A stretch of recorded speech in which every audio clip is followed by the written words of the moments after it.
Alors il était une fois, au fond d'une campagne humide, voilà pas mal de temps, vers la fin du XXe siècle, en 1982 pour être précis, un aimable oisif qui se flattait de son oisiveté, mais qui ne repoussait pas absolument l'idée de trouver un travail, car il avait une famille à nourrir. Ex-libraire de province et auteur lui-même d'opuscules remarqués par ses proches, son goût des livres et la pression de son entourage l'amenèrent un jour à prendre le train pour aller rencontrer à Paris les dirigeants de l'École des loisirs, éditeur de pointe pour la jeunesse. Une rumeur amicale disait que ces gens-là lui réserveraient un emploi fait pour lui.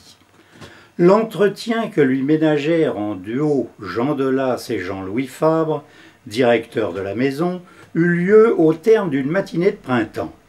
Nous cherchons, exposèrent les deux hommes, nous cherchons quelqu'un qui ait un minimum d'expérience des métiers du livre et qui dispose par ailleurs d'une certaine souplesse d'emploi du temps.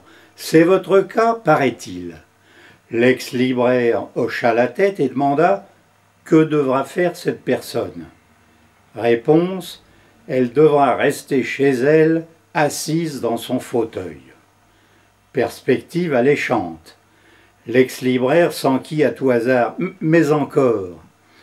Il lui faudra répondre au téléphone et le faire surtout le soir après la fermeture de nos bureaux, quand il n'y a plus personne ici pour prendre les appels d'une catégorie particulière de nos salariés de terrain.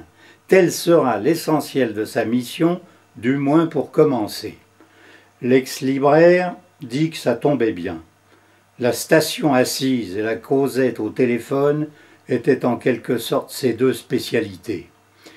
Il crut honnête d'avouer « Il y a d'autres domaines où j'accuse par contre quelques lacunes. Je n'ai aucun sens pratique, je sais à peu près lire et vaguement écrire, mais pas du tout compter.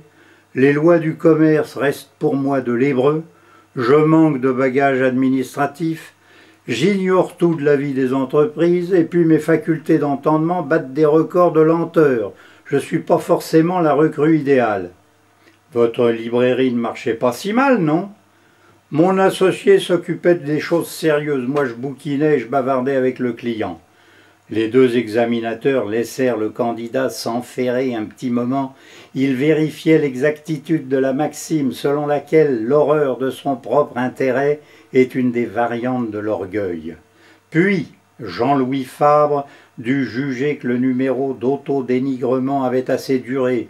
Après un coup d'œil à Jean Delas et s'étant ôté de la bouche la pipe que les mauvaises langues affirment qu'il fumait à l'époque, il annonça, comme on annonce, vous chaussez du 43, vous êtes l'homme qu'il nous faut.